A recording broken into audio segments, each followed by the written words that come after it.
රත්තරන් නිරක් පායන්නයි රත්තරන් සඳක් පායන්නයි රත්තරන් නිරක් පායන්නයි රත්තරන් සඳක් පායන්නයි ජීවිතේ නඳුන් උයනේ සෙනසෙන්න බීමල් පැණි සුබ දවසක් වේවා සුබ දවසක් වේවා සුබ දවසක් වේවා සම්පත් පෑදේවා. දයාබර දර්ශනීනි සියලු දෙනාටම සුබම සුබ දවසක් වේවායි මා හදවතින්ම ප්‍රාර්ථනා කරනවා. ඉතින් අද දවසේ මම ඊටමත්ම නැවුම් බලාපොරොත්තුවකින් ඔයගොල්ලොත් එක්කලා හමු වෙන්නට සූදානම. සියලු දෙනාම සූදානම්ද? අද දවසේ මම ඔයගොල්ලොත් එක්කලා කතා කරන්න යන්නේ දකුණු පළාත් අධ්‍යාපන දෙපාර්තමේන්තුව විසින් ඔයගොල්ලන්ගේ පසුගිය 2018 අවුරුද්දේ අවසාන වාර විභාගයේ ප්‍රශ්න පත්‍රය සාකච්ඡා කිරීමටයි. ඉතින් සියලු දෙනාම දැන් සැදී පැහැදී ඉන්න ඕනේ මේ ප්‍රශ්න පත්‍රයට අපි සාකච්ඡා කරන සියලුම ප්‍රශ්න හොඳට තේරුම් අරගෙන ඒවා හදන්නට විභාගයට ආවොත් පළවෙනි පත්‍රය තමයි පළවෙනි කොටස තමයි අපි අද සාකච්ඡා කරන්නේ. ඉතින් මගේ සිසිර ඇකඩමි YouTube education channel එකට ඔයගොල්ලෝ සියලු දෙනාම මම ඉතාමත් ආදරයෙන් සාදරයෙන් ගෞරවයෙන් පිළිගන්නවා. ඉතින් මගේ සීනාව සම්මල්ලාට ප්‍රශ්න පත්‍රය කරගෙන යන අතරතුරේ දකින්නට නොලැබෙයි. ඉතින් මම මේ වැඩක් කරන හින්දා ඉතින් දැන් හොඳට බලා ගන්න. හොඳේ. එහෙනම් අපි පටන් ගමු. අද දවසේ පළවෙනි ගාන තියෙන්නේ මෙහෙමයි. හරිම ලේසි ප්‍රශ්නයක්. මේ ප්‍රශ්න ඔක්කොම හරි ලේසි. අපි ගණිතයේ තියෙන ඒ ගණිත කර්ම පිළිබඳ ඒ සියලු දැනුවත් වීම අපි ළඟ තියෙනවනේ. හරිම ලේසි ප්‍රශ්න පත්‍රයට මුහුණ දෙන්න. බලන්න පාද දැක්වෙන සංඛ්‍යා රටාවේ ඊළඟ පද දෙක ලියන්න. දැන් 2 4 6 තිබ්බනම් 8 10 කියලා උත්තරේ දෙන්න පුළුවන් නේ. 5 10 15 20 තිබ්බනම් නේද? 5 10 15 තිබ්බනම් 20 25 කියලා උත්තරේ දෙන්න. ඉතින් ඒ වගේ බලන්න 3න් 1 3න් 2 සම්පූර්ණ 1 ඊළඟට කීයද? ඊළඟට කීයද? පුළුවන්ද කියන්න? දැන් මෙහෙමයි මේ ප්‍රශ්න පත්‍රයේ සාකච්ඡා කරනකොට ඔයගොල්ලෝ දැන් මේක පෝස් කරන්න. කියන්නේ නවත්තන්න. නවත්තලා උත්තර දීලා ඉවරලා මම විස්තර කරන දේ අහගෙන ඉඳලා ඔයගොල්ලන්ගේ උත්තර හරිද වැරදිද කියලා බලා ගන්න නම් තමයි සාර්ථක. දිගටම එහෙම කරන්න. හොඳේ? රයිට්. 3න් 1 3න් 2 වෙලා තියෙන්නේ. තව 3න් එකක් එකතු වෙලා. 3න් 2ට තව 3න් එකක් එකතු වුණාම 3න් 3 වෙනවා. ඒ කියන්නේ සම්පූර්ණ 1යි. එකට තව 3න් එකක් එක වුණාම කීයද? 1යි 3න් 1යි. පැහැදිලිද? එතකොට 1යි 3න් එකට තව 3න් එකක් එකතු කරාම දැන් 3න් එකට 3න් එකක් එකතු කරාම 3න් 2යි වගේ 1යි 3න් එකට තව 3න් එකක් එකතු කරාම 1යි 3න් 2යි. 1යි 3න් 2යි. කාටද කියන්න පුළුවන් ඊළඟට එන එක? පුළුවන්ද? අහලා නැන්නේ කමන්නේ කියමු බලන්න. 1යි 3න් 2කට තව 3න් එකක් එකතු කරාම 1කුයි 3න් 3කුයි. ඒ කියන්නේ 1කුයි තවත් සම්පූර්ණ 1කුයි උත්තරේ 2ක් වෙන්න ඕනේ නේ. අන්නේ රටාවට අනුව අපිට ලියාගෙන යන්න පුළුවන්. දැන් බලන්න දෙවෙනි ප්‍රශ්නය. දෙවෙනි ප්‍රශ්නයෙන් අහන්නේ මොකද්ද? 155 10 පාදයෙන් දීලා තියෙන සංඛ්‍යාව දෙකේ පාදයෙන් ලියන්නලු. ඒ කියන්නේ ද්විමේය සංඛ්‍යාවක් වශයෙන් ලියන්නලු. ද්විමේය සංඛ්‍යාව වශයෙන් නේද? දෙකේ පාදයෙන්. මේ වචනේ මේකේ පේපර් එකේ නැති හින්දා ඒකලෝ ඔයගොල්ලන්ට තවත් ලේසි වෙන්න දෙකේ පාදයෙන් ලියන්න කියලා දීලා තියෙනවා. අපි මොකද කරන්න ඕනේ? මේ 10 පාදයෙන් දීලා තියෙන සංඛ්‍යාව අපි දෙකෙන් බෙදාගෙන යන්න ඕනේ. හැබැයි බෙදන ගමන් ඉතුරු ගාන ඉදිරියෙන් ලියාගෙන යන්න ඕනේ. මෙන්න මෙහෙම. 155 10 පාදයෙන් දීලා තියෙනවා. මේක අපි එකපාර මේ ඔයිවි ඔක්කොම ගහගෙන යන්නේ නැහැ. හොඳේ. ඒක බොහොම සංයමයෙන් කරන්න ඕනේ වැඩක්. මම මේක දෙකෙන් බෙදනවා. 15ට 2 7යි එකක් ඉතුරුයි. ආයෙත් 15ට 2 7යි 14යි එකක් ඉතුරුයි. ඒ ඉතුරු එක මෙතනින් ලියන්න ඕනේ. හරිද? දැන් මේ වැඩේ ඉවර වුණාට පස්සේ තමයි ඊළඟ බෙදීම ඉර ගහන්නේ. මෙන්න මෙහෙම. දැන් අපි 77ක් දෙකෙන් බෙදමු. හරි?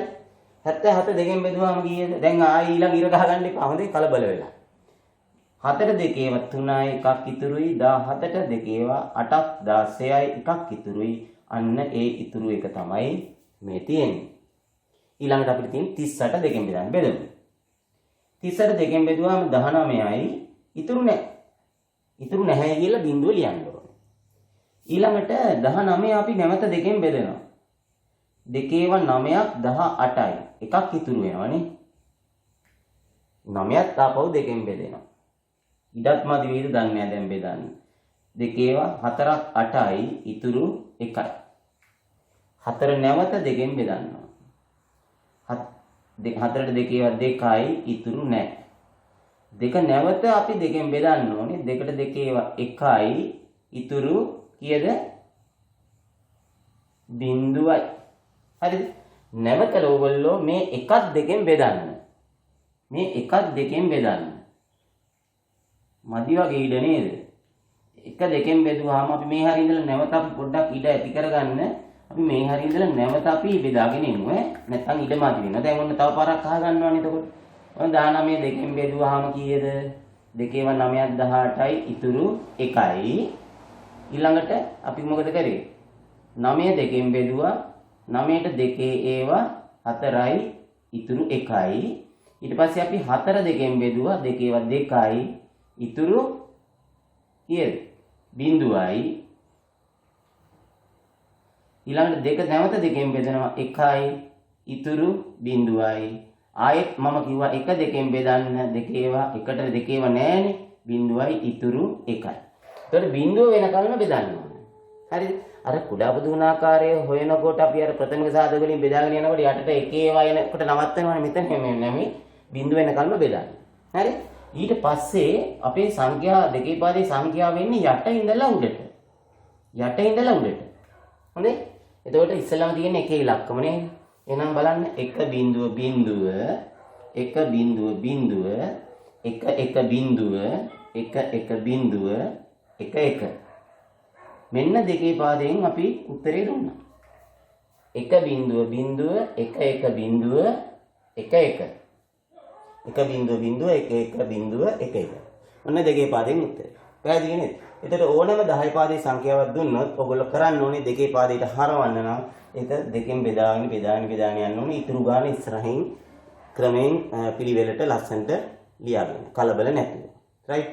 හොඳයි. අපි බලමු තුන්වෙනි ගානට ගිහින්.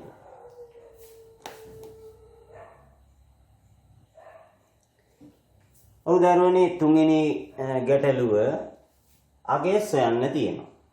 රුපියල් 250න් 5න් 4ක් රුපියල් කීයද? එතකොට රුපියල් 250න් 5න් පංගු 4ක් ගත්තොත් රුපියල් කීයද කියලා තමයි අහන්නේ. අපි කරන්න ඕනේ මොකද්ද? 250 රුපියල් 250න් අල්ලන්න 5න් 4ක්. අපිට අල්ලන්න වෙනුවට ಗುಣ කිරීම ලකුණ යොදත හැකියි. හැබැයි අල්ලන්න වෙනුවට මම නම් කැමති නැහැ ಗುಣ කිරීම ලකුණ යොදලා සුළු කරනවට අල්ලන්න කියලා දෙන්නේ ඒකටත් යම්කිසි තේරුමක් තියෙනවා. ඔයගොල්ලෝ 10 වසරට ආපුවාම ඒකේ සමහර ගැටලු අල්ලන්නට ಗುಣ කිරීම දාගත්තොත් අර ගණිත කර්ම කීපයක් යෙදෙන අවස්ථාවවලදී පිළිතුර වරදින්න පුළුවන්. ඒකින්ද අල්ලන්න තමයි අපි ඉස්සෙල්ලා සුළු කරන්න ඕනේ. අපි අල්ලන්නම තියමු. දැන් අපිට පහෙන් බෙදා ගන්න පුළුවන් මේ 250. පේනවද? පහේව 1යි, පහේව තියෙනවා 5යි බිඳුවයි 50. එතකොට උත්තරේ කීයද? 50 ගුණ කිරීම 4 නේ. 54න් ගුණ වෙලා උත්තරේ එනවා. කීයද රුපියල් 200යි. ඉතින් මම 9 වසරේදීම කියනවා ඔයගොල්ලන්ට අල්ලන්නට ගුණ කිරීම දාන්න නැතුව ඒ ගුණ කිරීම ගණිත කර්මයේ තියෙන විදිහටම සුළු කිරීම කරගන්න කියලා. ඒකේ තේරුමක් තියෙන හින්දායි මම කියන්නේ. අපි පුරුදු වෙමු මේ විදිහට. හොඳේ? රයිට්. ඊළඟට 4 වෙනි ගාන. ඇඳුම් වෙලෙන්දෙකු රුපියල් 1500කට මිලදීගත් සාරියක්. එයා මිලදී ගන්නේ රුපියල් 1500ට. ඒක විකුණනවා රුපියල් 1800ට. නම් ලාභ ප්‍රතිශතය සොයන්න. එතකොට ලාභ ප්‍රතිශතය සොයන්න නම් අපි ඉස්සෙල්ලාම ලාභය හොයාගෙන ඉන්න ඕනේ නේ. ලාභය කියන්නේ මොකද්ද? වාසිය නේද? 1500ට අරගෙන 1800ට වික්කනම් රුපියල් කීයක් වාසියද යාට? 300ක් නේ. එහෙනම් අපි ඉස්සෙල්ලාම හොයාගන්න ඕනේ ලාභය රුපියල් කීයද? 1800න් 1500ක් අඩු කරාම අපි කෙලින්ම දාගමු නේද 300ක්. හැමෝම 1800න් 1500ක් අඩු කරගන්න පුළුවන් නේ. රයිට්. රුපියල් 300. එතකොට ළමයි අපෙන් අහන්නේ ලාභ ප්‍රතිශතය. ලාභ ප්‍රතිශතය. ඔයගොල්ලන්ට කියලා දීලා ඇති මමත් ප්‍රතිශත පාඩම ඔයගොල්ලන්ට ඕනනම් බලන්න පුළුවන් මගේ වීඩියෝ එක සම්පූර්ණ ප්‍රතිශත පාඩම තියෙනවා. ඒ ප්‍රතිශත පාඩම තේරෙන්නේ නැත්නම් ඒක සම්පූර්ණයෙන්ම බලන්න. ලාභ ප්‍රතිශතය හොයන්නේ අපි යම්කිසි භාගයක් ලියලා ඒක 100%ෙන් ගුණ කරාම තමයි ප්‍රතිශතයකට හැරෙන්නේ. එතකොට මේ මොකද්ද මේ භාගය? ලාභ ප්‍රතිශතය හොයන්නට ලබා ගන්න භාගය. භාගය මොකද්ද? උඩට ගන්න ඕනේ අනිවාර්යෙන් ලාභය. යටට ගන්න ඕනේ ළමයි ගත් මිල. මේ ගත් මිල අනිවාර්යෙන් ගන්න ඕනේ මෙතනට විකුණුම් මිල දැම්මොත් වැරදි. හරිද? ගත් මිල දාන්න ඕනේ. එතකොට ලාභයේ ගත් මිලෙන් බෙදුවාම ලාභය අපිට ආව රුපියල් 300යි. ගත් මිල කීයද මේකේ 1500යි. ගත් මිල 1500යි මේක අපි 100%ෙන් ගුණ කරොත් ප්‍රතිශතයක් බවට හරව ගන්න පුළුවන්. දැන් අපි සුළු කරමු බලන්න. මේ බිංදු දෙකට මේ බිංදු දෙක කැපෙනවා. හරේ තියෙන බිංදු දෙකට ලවයේ තියෙන බිංදු දෙක කැපෙනවා. ඊට පස්සේ මේ 15න් 315න් බෙදන්න ඕනේ. 15 1යි 15 ඒවා තියෙනවා 30ට 2යි. එතකොට 20යි. උත්තරේ එනවා මෙතන 1යිනේ 20 වරක් 1 20යි. උත්තරය 120යි. ඒ කියන්නේ මෙයා මේ ගනුදෙනුවෙන් මෙයාට වෙච්ච ලාභ ප්‍රතිශතය 120යි. කොහොමද ගත්තේ? ලාභය බෙදුවා ගත් මිලෙන් 100%ෙන් ගුණ කරා. එතන මේකේ යම්සි එකක් අපි හිතමු අලාභයක් වුණද ගනුදෙනුවක් නම්. එතන අලාභයේ ප්‍රතිශතය හොයන්නේ කොහමද? එහෙනම් අපි අලාභයේ උඩට අලාභය හොයාගන්න ඕනේ නේ. අලාභය හැබැයි බෙදන්නේ ගත් මිලෙන්. හොඳේ? ඒක මතක තියාගන්න.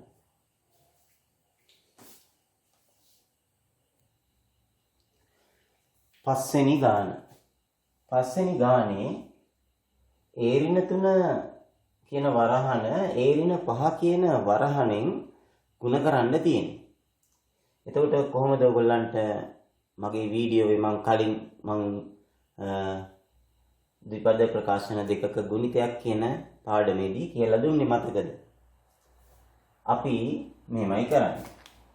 මේ පළවෙනි වරහනේ තියෙන A කියන අකුරෙන් අර දෙවෙනි වරහනේ තියෙන වරහන ඇතුලේ තියෙන ඒරින 5 ගුණ කරනවා. හරිද? ඊට පස්සේ මොකද කරන්නේ? මේ පළවෙනි වරහනේ තියෙන ඍණ 3 කියන සංඛ්‍යාවෙන් අර දෙවෙනි වරහනේ තියෙන මේ පද දෙකම ගුණ කරනවා. කරපු දේ තේරුණාද? ආයෙත් බලන්න. පළවෙනි වරහනේ තියෙන A වලින් මේ වරහන ගුණ කරනවා. ඊළඟට පළවෙනි වරහනේ තියෙන ඍණ 3න් මේ වරහන ගුණ කරනවා. දැන් අපි බලමු වරහන් ඉවත් කරලා. A වලින් ගුණ කළාම අපිට ලැබෙනවා A වර්ගය. A වල දෙවෙනි බලය. සාමාන්‍ය මතක තියාගන්න දෙවෙනි බලය ලියනකොට මේ කුඩාවට මෙන්න මෙහෙම ලියන්න ඕන. ඊළඟට අපි ගුණ කරන්නේ මොකද්ද? A ඍණ 5න් ගුණ කරනවා. A ඍණ 5න් ගුණ කරාම එන්නේ මොකද්ද? ඍණ 5යි A. හරිද? ඊළඟට අපි මොකද කරන්නේ දැන් ඍණ 3 A වලින් ගුණ කරනවා. ඍණ 3 A වලින් ගුණ කරනවා. එතකොට එනවා ඍණ 3යි A. ඊළඟට අපි මොකද කරන්නේ? මේ ඍණ 3 මේ ඍණ 5න් ගුණ කරනවා. ඍණ 3 ඍණ 5න් ගුණ කරාම ඍණයි ගුණ වෙනකොට ධන වෙනවා. එක જાති ලක්ෂණ දෙකක් ගුණ වෙනකොට ධන වෙනවා. ඒක ඍණ 3 අර 5 ඍණයි ගුණ නම් ධන 3 අර 5 15. රයිට්. දැන් අපි බලනවා මෙතන මේ තව දුරටත් සුළු කරන්නේ කොහොමද කියලා. එතකොට අපිට පේනවා මෙතන මේ වර්ග පදයක් මේ නියත පදයක් එක જાතිය පද දෙකක් තියෙනවා. සජාතීය පද දෙකක්. එතකොට ඍණ 5යි ඍණ 3යි එකතු කරාම කීයද? ඍණ 5යි ඍණ 3යි එකතු කරාම එකම පැත්තට යන්නේ ඍණ 5යි කියන්නේ ඍණ දිශාවට යන්නේ. ගිහලා ආයෙත් සැරයක් එතන ඉඳලා තවත් ආයෙත් යන්නේ ඍණ දිශාවට. එතකොට ඔක්කොම ඍණ දිශාවට යනවා 8ක් නේද? ඍණ 8යි A. ධන 5. අපිට උත්තරේ මේ විදිහට ලැබෙනවා. ඉතින් මම මේ වෙලාවේ පොඩ්ඩක් ඔයගොල්ලන්ට මෙන්න මෙතන මේ සුළු කිරීම වෙනකොට අපි උත්තරේ ගන්න හැටි මෙතනදී ළමයිට මේ කැලණි වරදින්නේ. අපි ඒක පොඩ්ඩක් සාකච්ඡා කරමු. දැන් අපිට ආවේ ඍණ 5යි ඍණ 3යි නේද? එතකොට උත්තරේ කීයක් ආවද? ඍණ 8යි A. හරිද? ඊළඟට අපි හිතමු මේක ධන 3 ධන 5යි A ධන 3යි A. දැන් උත්තරේ කීයක් වෙන්න ඕනේ? එතකොට එන්නේ ධන 8යි. එක පැත්තට යන්නේ. ධන 8යි ධන ලකුණ ලිව්වත් ධන 8යි A. හරි. ඊළඟට අපි බලමු ධන 5යි Aට ධන 5යි ඍණ 3යි.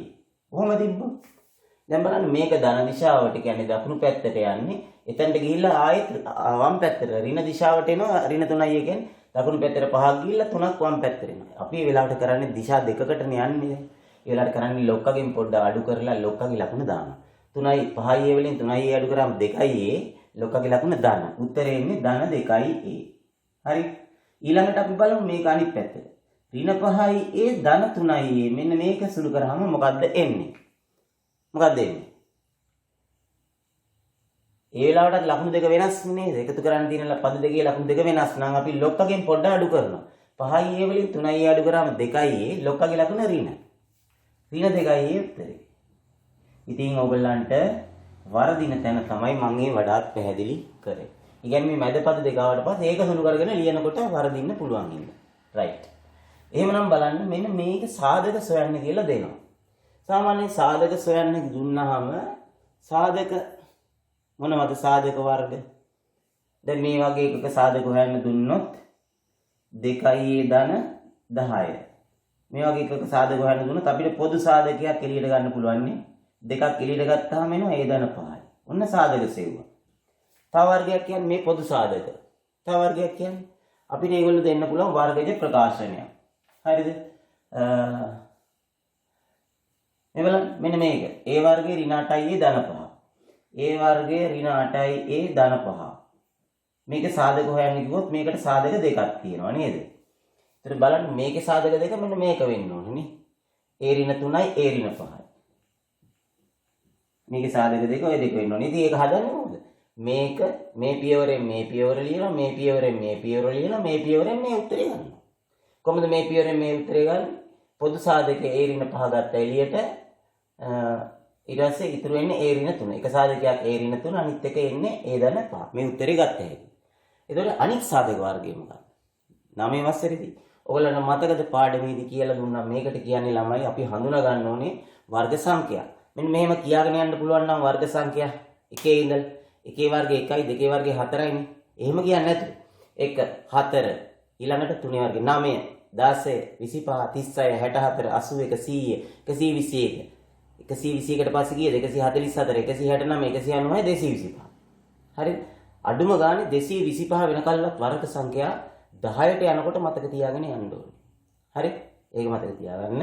වර්ග සංඛ්‍යා ටික පාඩම් කරන්න ලියාගෙන එහෙනම් මේ 64 කියන්නේ වර්ග සංඛ්‍යාවක් බව දැක්ක ගමන් අපිට පේන්න ඕනේ. කී වර්ගය? 8 වර්ගය අඩු කිරීම ඒ වර්ගය. රයිට්. එතකොට වර්ග දෙකක අන්තරයක සාධක දෙක දැන් අපි කෙලින්ම ලියන්න පුළුවන්. මොකද්ද සාධක දෙක? අපි බලමු ඒකත් පොඩ්ඩක් මේවා කරලා. අපි හිතමු x වර්ගයේ ඍණ y වර්ගයේ කියන එකේ සාධක දෙක මොකද්ද?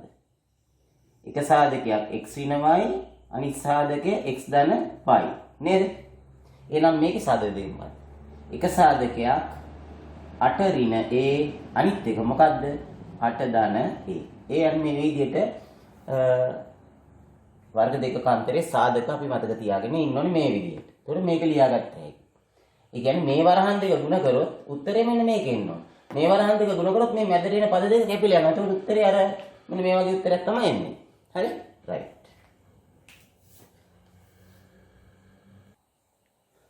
දැන් දරුවනේ 7 වෙනි ගානට අපිට දීලා තියෙන්නේ ජ්‍යාමිතියට පොඩ්ඩක් සම්බන්ධ ගානක්.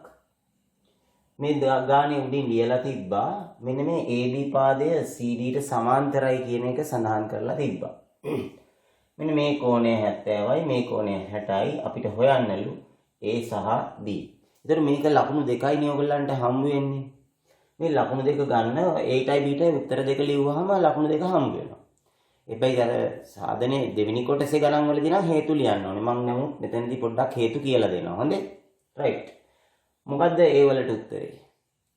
මේ ඇවිල්ලා BC පාදයේ දික් කරලානේ තියෙන්නේ. AC පාදයක් දික් කරලා තියෙන්නේ. එතකොට අපිට හැදෙනවා මොන කෝණද මේවට කියන්නේ? මේ කෝණ දෙක සමානයිනේ. එහෙනම් A සමාන 60යි මොන කෝණද ඒවා? A සමානයි අංශක 60යි. උත්තරේට ලකුණ හම්බ වෙනවා. හේතුව ඒ වුණාට මොකද්ද අපි ලියමු? ප්‍රතිමුඛ කෝණ. ප්‍රතිමුඛ කෝණ. හොඳයි. දැන් අපි B හොයන්න ඕනේ. මේ B අකුර දැක්වෙන කෝණය කොහොමද හොයන්නේ? මට කියන්න B කෝණයට සමාන කෝණයක් තියෙනවද? මේ රූපේ B කෝණයට සමාන කෝණයක් තියෙනවද? තියෙනවනේ. සමාන්තර රේඛා දෙකක් දුන්නේ ඒකටනේ අපිට. මේ බලන්න B කෝණයට සමාන කෝණයක්. මෙහෙම එකක් තියෙනවා නේද? මේ දෙක සමාන්තරයි. මෙතන B තියෙන්නේ. මේ කෝණය B වෙනවනේ. පේනවද? Z අකුරේ මුල්ල. එහෙනම් මෙන්න මේ කෝණය අපිට අංශක B කියලා ගන්න පුළුවන් නේ. ඔන්න ඔය කෝණය අංශක B කියලා ගන්න පුළුවන් ඒකාන්තර කෝණවලින්. හරිද? එතකොට දැන් මට කියන්න B හොයන්නේ කොහොමද? මෙන්න මේ කෝණ තුන. දැන් අපි A හෙව්වනේ. A 60යිනේ. මේක අපිට 60ක් ආවා. හරිද? මේක 60ක් ආවා. එතකොට මේ තුන එකතු කරාම කීයක් වෙන්න ඕනේද? 180ක් වෙන්න ඕනේ. B කෝණයට 60කුයි 70කුයි එකතු කරාම B කෝණයට 60කුයි 70කුයි එකතු කරාම උත්තරේ වෙන්න ඕනේ සරල කෝණයක් අංශක 180ක්. එහෙනම් අපිට පුළුවන් අංශක B හොයන්න 180ෙන් අඩු කරන්න ඕනේ කීයක්ද? 60කුයි 70කුයි. ඒ කියන්නේ 130ක් නේද? 60 130 එහා පැත්තට යනකොට අඩු කිරීම 130 වෙනවා. එතකොට අපිට B වලට උත්තරයක් එනවා 180ෙන් 130ක් අඩු කරාම අංශක 50. ඔය විදිහට. ඉතින් බලන්න මෙතනදී ගොඩක් දේවල් ඕන වුණා. සමාන්තර බව ඕන වුණා, ඒකාන්තර කෝණ ගන්න. ඒ වගේම ප්‍රතිමුඛ කෝණ ඕන වුණා. තව ඕන වුණා මොකද්ද? සරල රේඛා මත පිහිටි බද්ධ කෝණ වල එකතුව මේ තුනේ එකතුව අංශක 180යි කියලා ඕන වුණා. ගොඩක් ජ්‍යාමිතික දැනුම අපිට මේ ගානට ඕන වුණා. රයිට්. අපි බලමු ඊළඟ.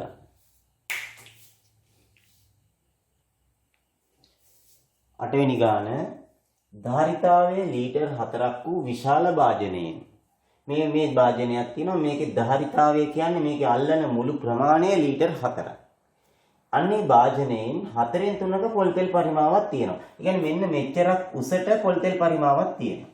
මේ මම මේ ලකුණු කරලා තියෙන 4න් 3ක උසට පොල් තෙල් ඇතුලේ තියෙනවා. සම්පූර්ණ භාජනයේම පොල් තෙල් නෑ. හොඳේ. මෙන්න මෙච්චරයි පොල් තෙල් තියෙන්නේ. මෙච්චරක පොල් තෙල් තියෙනවා. මෙම පොල් තෙල් පරිමාව මිලිලීටර්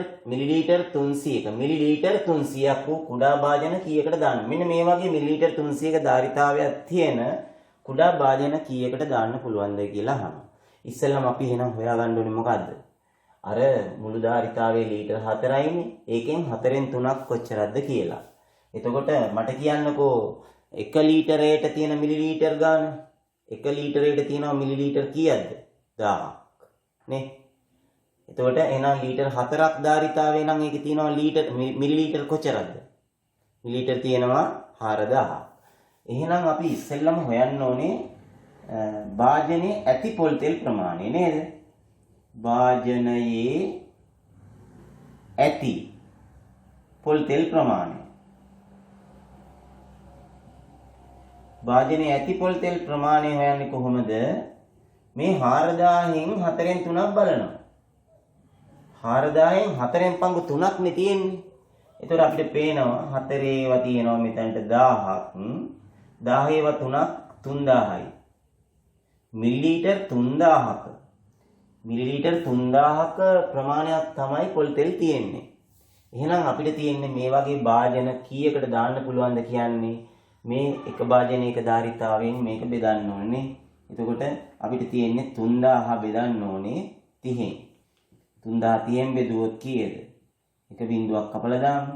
එතකොට 300 3න් බෙදුවාම 100යි. මොනවද මේ? භාජන ගණන නේද? භාජන 100කට දාන්න පුළුවන්. භාජන 100කට දාන්න පුළුවන්. පැහැදිලිද? කාටත් පැහැදිලි නේද? හොඳයි. බලමු ඊළඟ ගානට. ඔව් 9 වෙනි ගාන අපිට තියෙන්නේ වෙනත් මාතෘකාවක් ඔස්සේ බලමු. පැපොල් ගෙඩි 5ක මිල රුපියල් 600ක් නම් පැපොල් ගෙඩි 8ක මිල සොයන්න කියලා නෙමෙයි තියෙන්නේ එකපාරම. අපිට කියන විදිහට අපි වැඩේ කරන්න ඕනේ. අපිට කියනවා පැපොල් ගෙඩි 5ක මිල රුපියල් 600ක් නම් පැපොල් ගෙඩි 8ක මිල සෙවීමට වීජීය සමීකරණයක් ලියන්න. එතකොට ඔයගොල්ලෝ කෙලින්ම ඒක ලියන්නේ නැතු උත්තරේ හොයලා දැම්මනම් මේකට දෙන ලකුණ තමයි හම්බ වෙන්නේ. මේ ලකුණ නැහැ. ඒතර අපි කොහොමද මේකේ බීජීය සමීකරණයක් ලියන්නේ? කොහොමද? අපිට පුළුවනි එක් පැපොල් ගෙඩියක මිල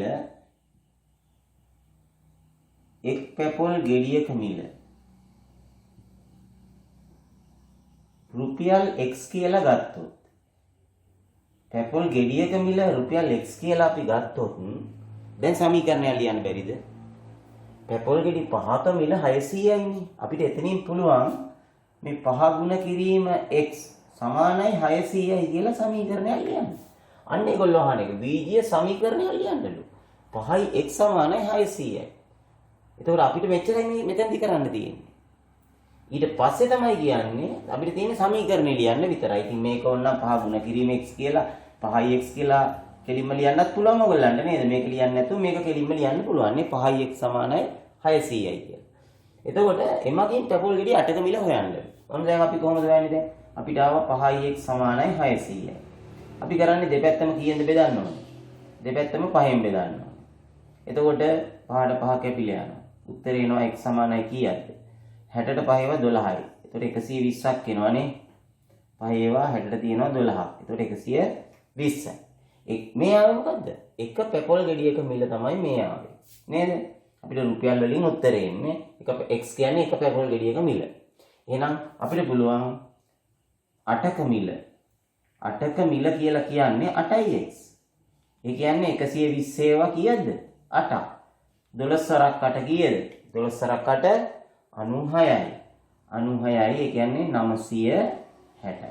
උත්තරය රුපියල් 960යි. එතකොට බලන්න මේක බීජීය සමීකරණ පාඩමේ තියෙන්නේ මේ වගේ සම්බීජීය සමීකරණ ගොඩනැගීම පිළිබඳව ගැටලුවක්. නේ හරි පහසු ගැටලුවක්.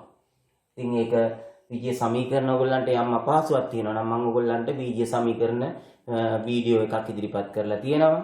ඉතින් එහෙම ඒවා හරියට බලලා ඉගෙන ගත්තොත් තමයි සුබ දවසක් වෙන්නේ. සින්දු කිව්වේ නෑ හොඳේ. හරි. හොඳයි 10 වෙනි ගාන අපිට කියනවා මෙන්න මේ දර්ශක ආශ්‍රිත පාඩමෙන් තියෙන ගැටලුවක්. ඒවල බිඳුවෙනි බලයේ දෙවෙනි බලය ගුණ කිරීම a බෙදීම ඒවල පළවෙනි බලය. මේකේ උත්තරය හොයන්න. අගේ සොයන්න. ඒතර මෙතන තියෙනවා ළමයි ඒවල බිඳුවෙනි බලයක්. මට කියනවද බලන්න ඒවල බිඳුවෙනි බලයට උත්තරේ කීයද? ඒවල බිඳුවෙනි බලයට උත්තරේ කීයද? 8 බිඳුවෙනි බලයට උත්තරේ කීයද? 15 බිඳුවෙනි බලයට උත්තරේ කීයද? අපි මේකට කියනවා ළමයි ශුන්‍ය දර්ශකය කියලා. ශුන්‍ය දර්ශකය. ඒ කියන්නේ දර්ශකයට බිඳුව තියෙනවා නම් පාදය මොකක් වුණත් කමක් නැහැ. උත්තරේ 1යි. උත්තරේ 1යි. එහෙනම් අපිට පුළුවනි මෙන්න මේ ඒවල බිඳුවෙනි බලය වෙනුවට කීය දාන්නද? මේ දෙවෙනි බලය මෙතන තියෙනවා. ගුණ කිරීම a තියෙනවා. යටත් ඒවල පළවෙනි බලයක් තියෙනවා. ඒවල බිඳුවෙනි බලය වෙනුවට අපිට දාන්න පුළුවන් කීයද? 1යි. පාදේ මොකක් වුණත් කමන්නේ දර්ශකයේ බිඳුව නම් උත්තරේ 1යි කියලා මතක තියාගන්න. දැන් මට කියන්න එකේ දෙවෙනි බලය කීයද? එකේ දෙවෙනි බලය කීයද? එක් වරක් එක 1යි නේද? එක ගුණ කිරීම a බෙදීම ඒවල පළවෙනි බලය කියන්නේ aම තමයි. නේද? දැන් මෙතන a ට a කැපිලා යනවා. එතකොට එක් වරක් එක 1යි යටත් තියෙන්නේ 1. උත්තරේ කීයද එන්නේ? අවසාන උත්තරේ හැටියට එකක් එන්නේ නේ. එතකොට අපි මේ ගාන හදන්න නම් මේ ශුන්‍ය දර්ශකය 1යි කියන එක දැනගෙන ඉන්න ඕනේ. එහෙනම් මතකද? ශුන්‍ය දර්ශකය 1යි.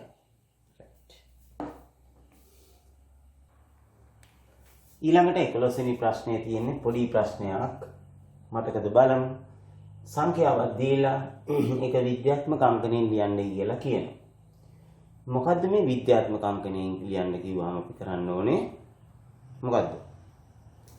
සාමාන්‍යයෙන් සංඛ්‍යාවක් විද්‍යාත්මක අංකණයෙන් ලියුවාම මෙන්න මේ ආකෘතියට අනුව තියෙනවා. එතන 10 බලයක්. මෙතන තියෙන්න ඕනේ මොන වගේ සංඛ්‍යාවක්ද? 1.0 එකත් 10ත් අතර සංඛ්‍යාවක් තියෙන්න ඕනේ. 1ත් 10ත් අතර සංඛ්‍යාවක් තියෙනවා. ඒ කියන්නේ 1ත් 10ත් අතර සංඛ්‍යාවක් කියන්නේ 1.0 1.1 ඔය වගේ මේ විදිහට ලියාගෙන ගියාම අන්තිමේට 9යි දශම ස්ථාන ගණනාවක් තිබ්බත් ප්‍රශ්නයක් නැහැ. 9 10ට වඩා අඩු වෙන්න ඕනේ. හරිද? 1ත් 10ත් අතර සංඛ්‍යාවක් වෙන්න ඕනේ. මෙතනත් 1.01 තියෙන්නත් පුළුවන් ඒ කියන්නේ. දැන් බලන්න මෙහෙමනම් මේක අපි කොහොමද මේ විදිහට ලියන්නේ? දැන් මෙතන අනිවාර්යෙන් තියෙන්න ඕනේ 1ත් 10ත් අතර සංඛ්‍යාවක් කියන්නේ මේ සංඛ්‍යාව දිහා බැලුවාම අපිට පුළුවන් 1ත් 10ත් අතර සංඛ්‍යාවක් ලෙස ලිව්වොත් මේ මෙතනට තමයි දශම තිත එන්න ඕනේ. ඒ කියන්නේ 1.01 මෙතනට එන්න ඕනේ. හරිද?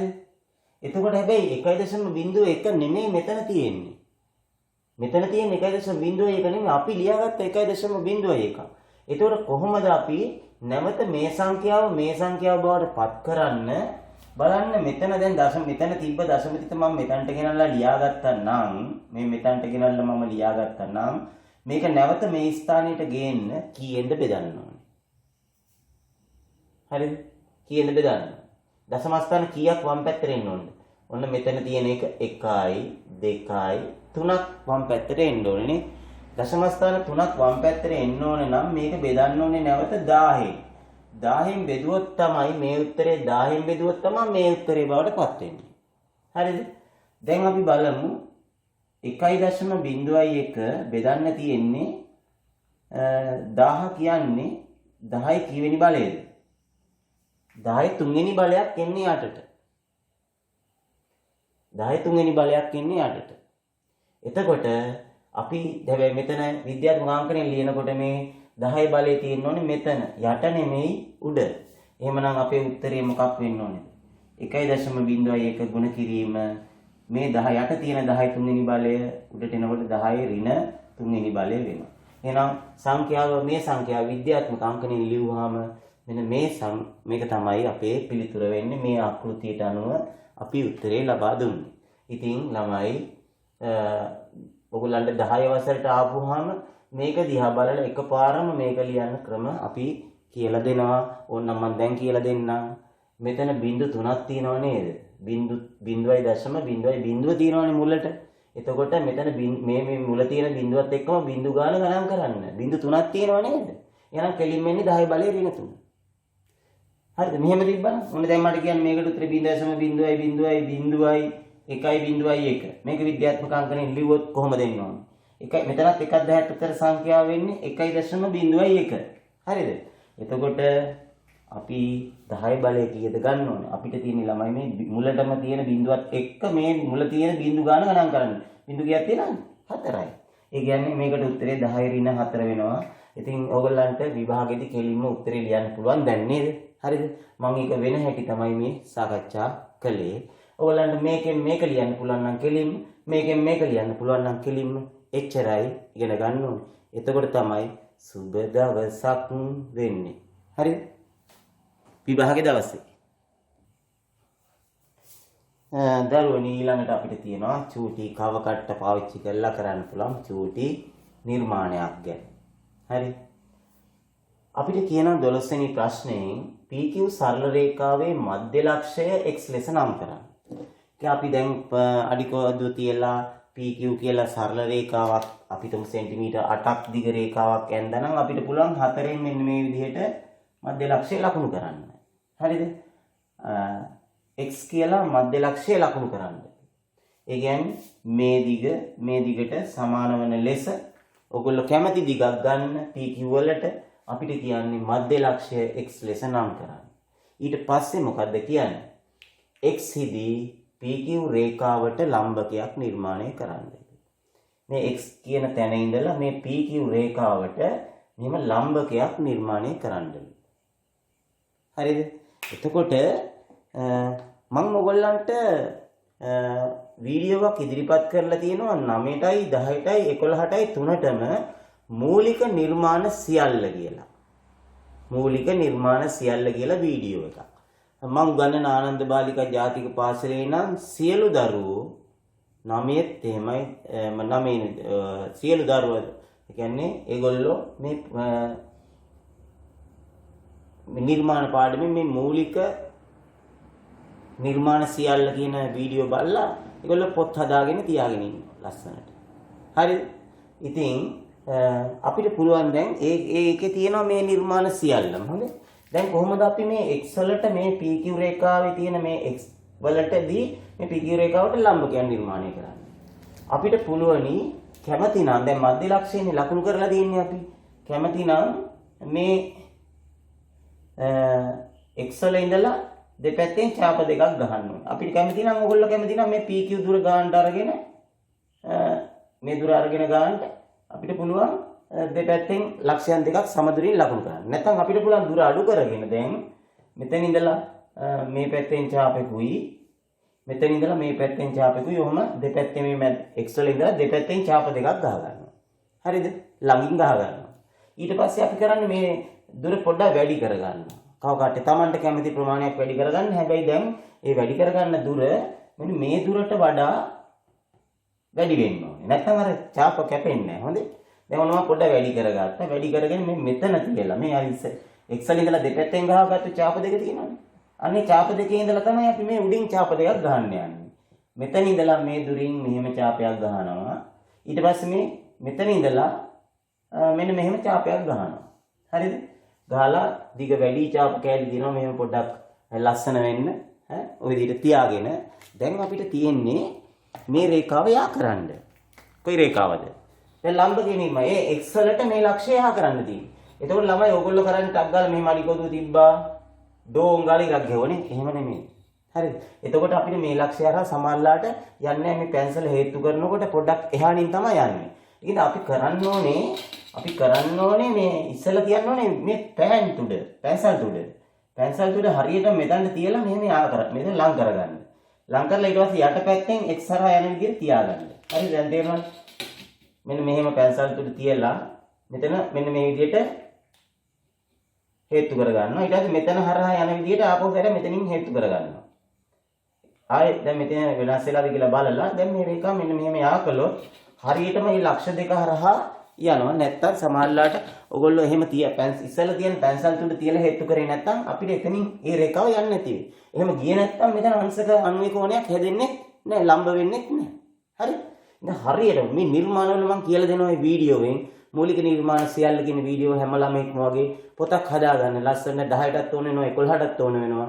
ඒ පොත ළඟ තියාගන්න පරිස්සම් කරලා මගේ පන්ති වල ළමයි නම් ලස්සනට නිර්මාණය කරලා පිටකාරව දාලා පිදුමද අටුනද හියල්ලද අඩංගු වෙන විදිහට පොත් දාගෙන ලස්සනට තියාගෙන ඉන්න ආසාවෙන්. රයිට්.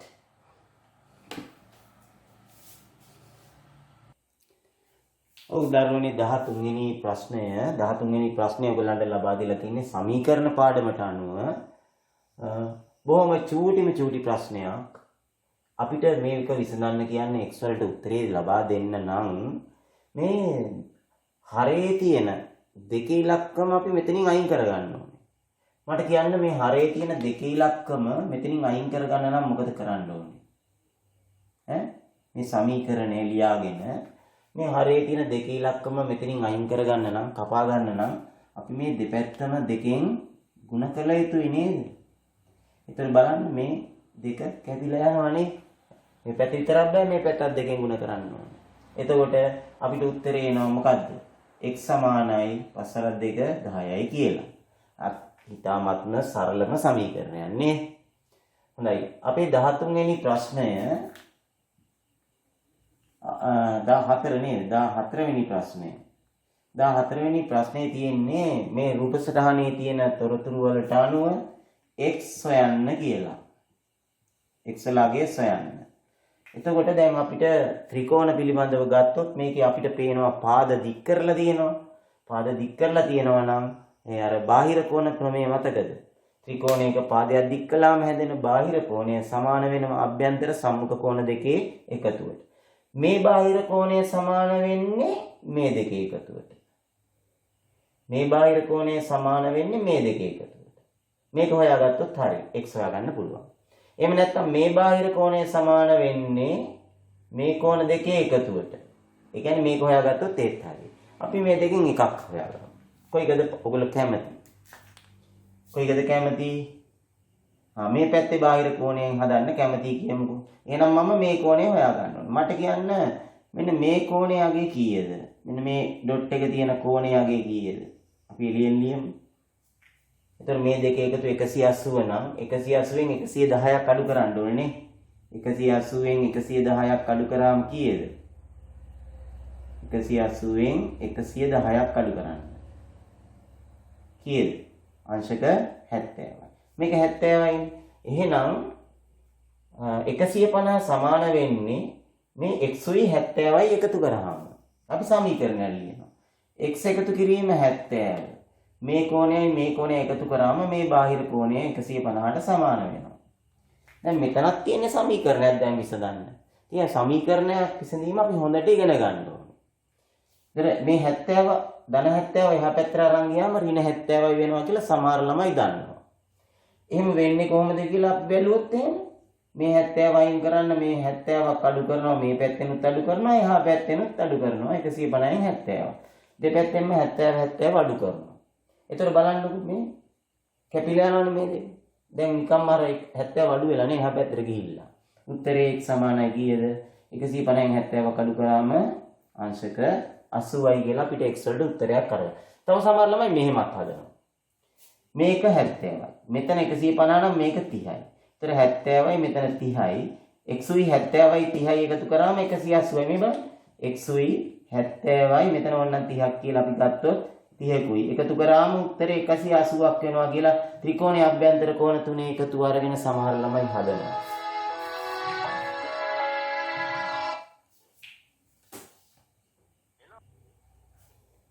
හොඳයි. එතකොට දැන් x වලට 100ක් එකතු කරාම උත්තරේ 180යි. එහෙනම් x සමානයි 180න් 100ක් අඩු වුණාම අංශක 80. හොඳයි. හරි. හොඳයි දරුවනේ 15 වෙනි ප්‍රශ්නය ත්‍රිකෝණයක් ඇඳලා දීලා තියෙනවා. ඒකේ AB පාදයේ දිග සෙන්ටිමීටර් A කියලා තියෙනවා. BC පාදයේ දිග සෙන්ටිමීටර් L කියලා තියෙනවා. ඒක ඍජුකෝණී ත්‍රිකෝණයක් කියලා දීලා තියෙනවා. ඉතින් අපිට කියන්නේ මේ ABC කියන ඍජුකෝණික ත්‍රිකෝණයේ වර්ගඵලය කැපිටල් A වර්ග සෙන්ටිමීටර් නම් A උක්ත කරමින් ප්‍රකාශනයක් ලියන්නලු. ප්‍රකාශනයක් ලියන්නලු. A උක්ත කරමින්. මට කියනවාද ත්‍රිකෝණයක වර්ගඵලය හොයන සූත්‍රය. ත්‍රිකෝණයක වර්ගඵලය හොයන සූත්‍රය මොකද්ද? ත්‍රිකෝණයක වර්ගඵලය හොයන සූත්‍රය ත්‍රිකෝණයේ වර්ගඵලය මොකද්ද? දෙකෙන් එක ගුණ කිරීම ආධාරකය ගුණ කිරීම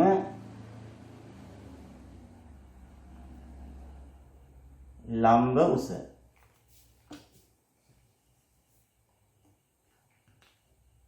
ලම්බ උස. එතකොට බලන්න මේකේ වර්ගඵලය දීලා තියෙනවා කැපිටල් A කියලා. භාගය ගුණ කිරීම ආධාරක පාදයේ හැටියට අපිට ගන්න පුළුවන් සිම්පල් A. ලම්බක උස හැටියට ගන්න පුළුවන් සිම්පල් L.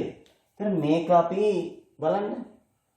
භාගය ගුණ කිරීම A ගුණ කිරීම L. එතන අපි සාමාන්‍ය ප්‍රකාශනයක් ලියන්නේ කිව්වහම මේ ගුණ කිරීම ලකුණු නැතුව අපිට ලියන්න පුළුවන් මේක.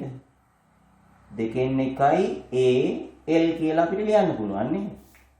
දෙකෙන් එකයි L. එතකොට මේකේ තේරුම මේ හැම අතරම තියෙන ගුණ කිරීම ලකුණු කියන එක. හරි? පැහැදිලිද? මෙන්න අපි ප්‍රකාශනයක් ලිව්වා A උක්ත වෙලා තියෙන්නේ. A උක්ත වෙනවා කියන්නේ මොකද්ද? එක පැත්තක A තනි වෙන්න ඕනේ. ඒකයි මේ උක්ත කරනවා කියලා කියන්නේ. right. 16 වෙනි ප්‍රශ්නය විස්කම්භය සෙන්ටිමීටර් 14ක් වූ වෘත්තයක පරිධිය සොයන්නලු. එතකොට බලන්න ළමයි වෘත්තයක් තියෙනවා. මේ වෘත්තයේ විස්කම්භය 14යි. සම්පූර්ණ දුර 14යි සෙන්ටිමීටර් විස්කම්භය. හරිද? එතකොට ළමයි අපිට මේකෙදී මේ අරය 7ක් වෙනවනේ. පැහැදිලිද? අරය 7ක් වෙනවනේ. විස්කම්භය 17. මේ පරිධිය හොයන්න අපිට ක්‍රම දෙකක් තියෙනවා.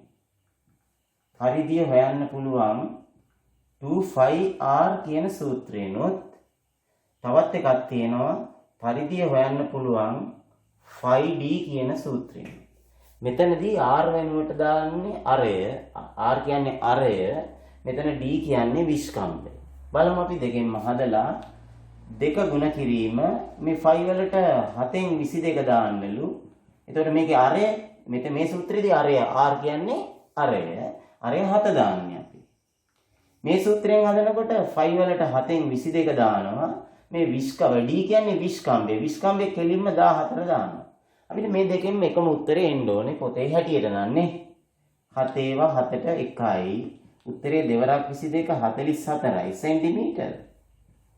ඉතින් මේකෙන් හදනවා නම් 7 ඒවා 1යි 7 ඒවා 14ට 2ක් තියෙනවා. 22 ඒවා 2ක් 44යි සෙන්ටිමීටර.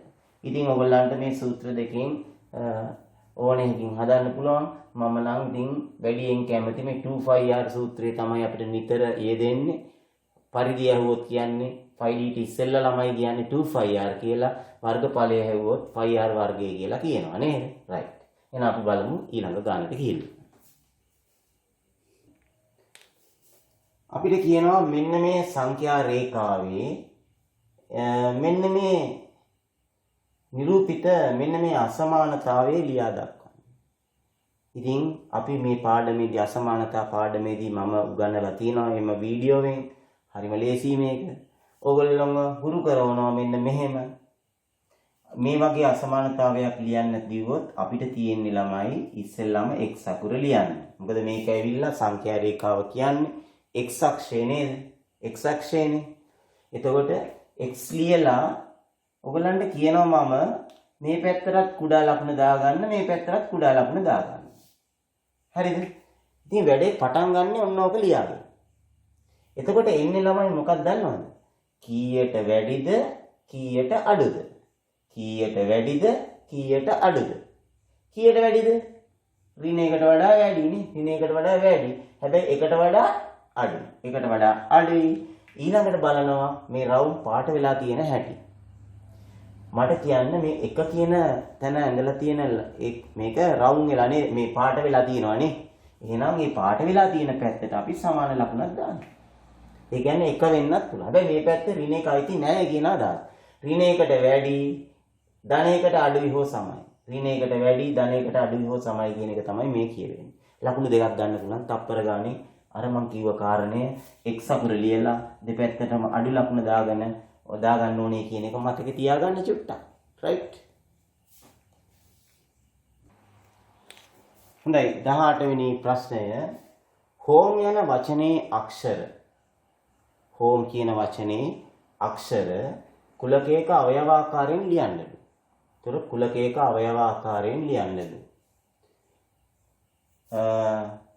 හෝම් කියන වචනේ අක්ෂර. එතකොට අපිට මොනවද එන්නේ අවයවාකාරයෙන් ලිව්වොත් එක අකුරක් එකපාරයි ගන්න. මෙතන නම් ළමයි මේ හැම අකුරක්ම එකපාරයි තියෙන්නේ නේද? එහෙනම් මේ අකුරු හතරම ගන්න වෙනවා. H O M E කියලා. මේ අකුරු හතරම අපිට ගන්න වෙනවා. අපි හිතමු O අකුර තවත් තැනක තිබ්බනම් O අකුරු තැන් දෙක තිබ්බට අකුරු එක අකුරයි එක O එකයි ගන්න. හරිද? අන්න ඒ වගේ වෙනවා. ඒක පොඩ්ඩ මේකේ නැති හින්දා මම මේ පේපර් එකේම ගානක් නේ සාකච්ඡා කරන්නේ. මොකද පේපර් එක? දකුණු පළාතේ 2018 අවුරුද්දේ දුන්න අවසාන වාරි විභාග පරීක්ෂණය. එතකොට දැන් හරි පළවෙනි කොටස දෙවෙනි කොටස මෙම අකුරු කුලකෙන් අහම්බු ලෙස අකුරක් තෝරාගත්තොත් එය O අක්ෂරයේ වීමේ සම්භාවිතාවය. මෙතන O අක්ෂර එකයි තියෙන්නේ. ඔක්කොම අකුරු කීයක් තියෙනවද? ඔක්කොම අකුරු තියෙනවා 4ක්. එහෙනම් සම්භාවිතාවය O අක්ෂර එකයි ඔක්කොම අකුරු 4යි. එතකොට 4න් එකයි සම්භාවිතාවය. මට කියන්නේ M අකුරක් ලැබීමේ සම්භාවිතාවය කීයද? ඒත් 4න් එකයි. නේද? තේරුණා?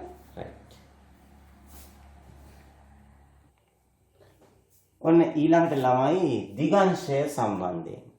දිගංශය කියන්නේ මොකක්ද? දිගංශය මනින්නේ කොහොමද?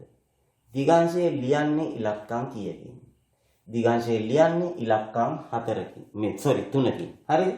ඒ කියන්නේ අංශක 125ක් ආවොත් අපි ඉලක්කම් 3කින් ලියන්න පුළුවන් උත්තරේ. අංශක 45 ආවොත් උත්තරේට ඒක ලියන්න ඕනේ ඉලක්කම් 3කින් 0.45 කියලා. දිගංශයක් ලියන්නේ ඉලක්කම් 3කින්. අංශක 8ක් උත්තරේට ආවනේ. අංශක 8 ලියන්නේ ඉලක්කම් 3කින් 0.08 කියලා. ඒ ලියන්නේ ඉලක්කම් 3කින්. හොඳේ. එතකොට දිගංශයෙන් මනින්නේ කොහොමද?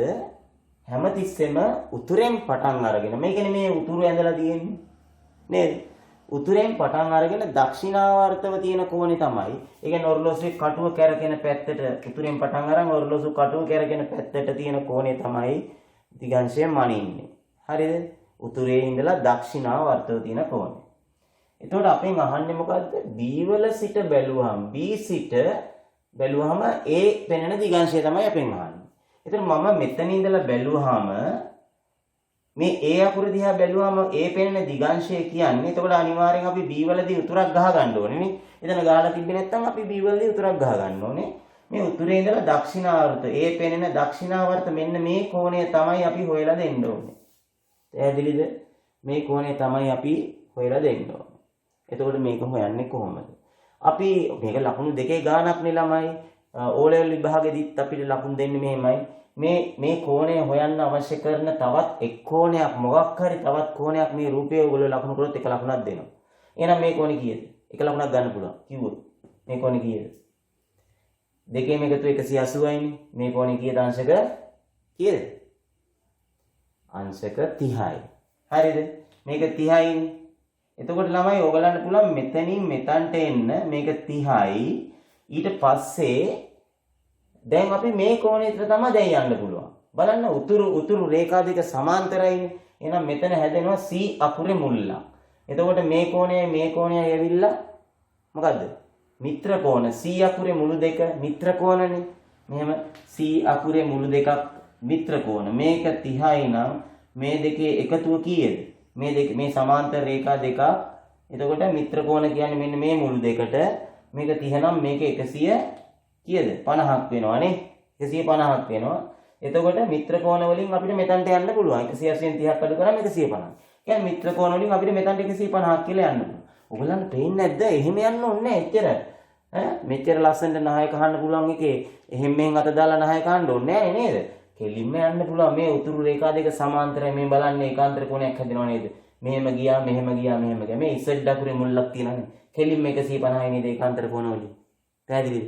කෙලින්ම මෙතනට යන්න. ඒ කියන්නේ මෙතනින් ගිහිල්ලා මෙතනින් මෙතනට ගිහිල්ලා මිත්‍ර කෝණ වලින් අතන්ට යන්නත් පුළුවන්. කෙලින්ම ඒකාන්තර කෝණ වලින් මෙතනට යන්නත් පුළුවන්. මෙන්න මෙහෙමනේ තියෙන්නේ මේ බලන්න. මෙන්න මෙහෙම තියෙන්නේ නේ. මේ රේඛා දෙක සමාන්තරයිනේ. එහෙනම් මේ කෝණයට මේ කෝණය සමාන වෙනවා. ඒකාන්තර කෝණ Z අකුරේ මුල්ල. right. එහෙනම් මට කියන්න මේ දිගංශය. දැන් දිගංශය කියන්නේ කොයි කෝණේද? අපි දිගංශය හඳුනගෙන තියෙනවා මේ කෝණය හොයන්න ඕනේ. ලක්ෂයක් වටා කෝණය අංශක 360යි. 360න් මේ 150 අඩු කරොත් අපිට ලැබෙනවා කීයද? අංශක 210. පැහැදිලිද? ඔන්න දිගංශය අපි හෙව්වා. මේ කෝණය අපිට ලැබුණ අංශක 210. උත්තරේ 210.